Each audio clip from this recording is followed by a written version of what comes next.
Have you ever just had that feeling, that you're living in a world that's basically designed to trap your attention and totally hijack your purpose? Well, today, we're going to dive into a really radical framework for inner transformation. It's all inspired by the work of author Saul Luckman and his ideas on how to transcend the reality we think we know. And believe it or not, it all boils down to one powerful idea. This phrase right here, this is the master key for our entire exploration today.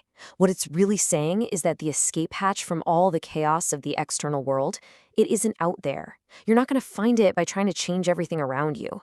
The real change, the real escape, happens when you fundamentally rewire your reality from the inside. So, what does a journey like this actually look like? Look, this isn't about diving down conspiracy rabbit holes. It's about reframing your own life as the ultimate hero's journey. The quest isn't just about getting by or surviving. It's about, as Luckman puts it, learning to fly this coop alive. Okay, so here's the core premise.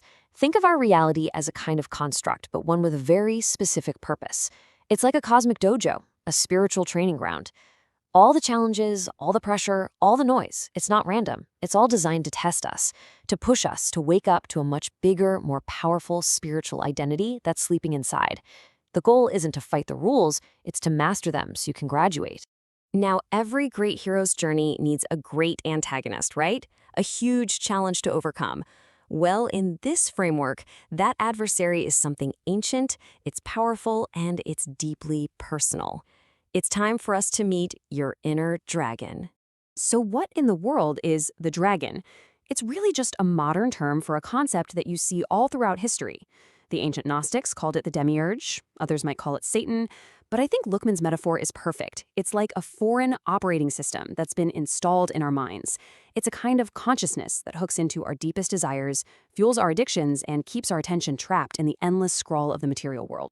But here's the big twist. The dragon isn't just some evil villain. It actually has a dual nature.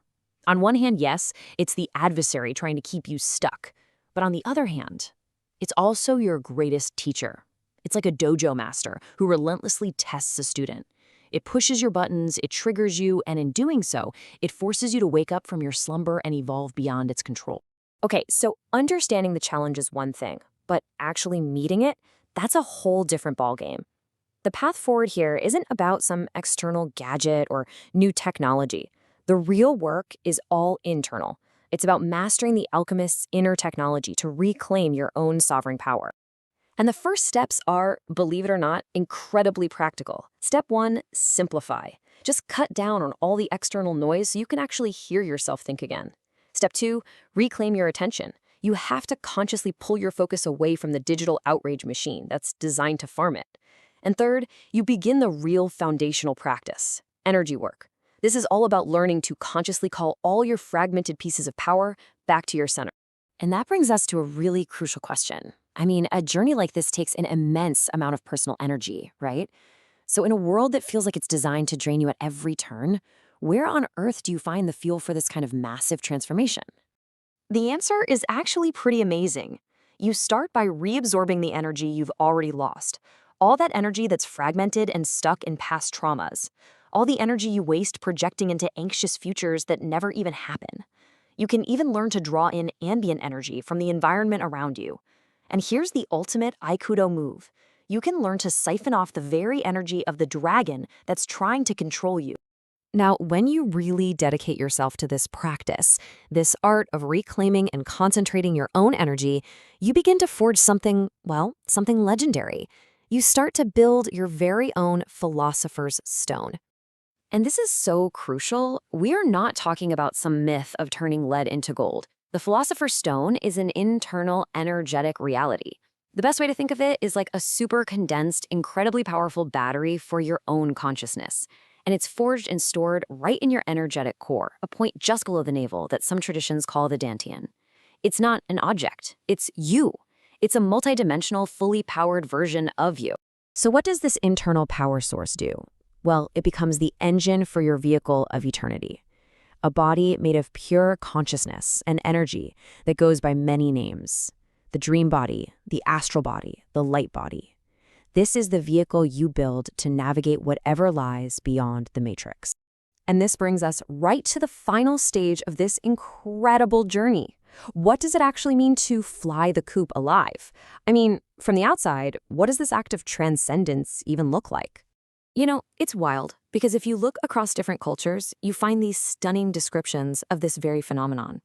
In Tibet, they talk about the rainbow body, where these advanced masters literally dissolve their physical form into pure light. In shamanic traditions, you hear stories of sorcerers who turn into colors and just float away on the breeze.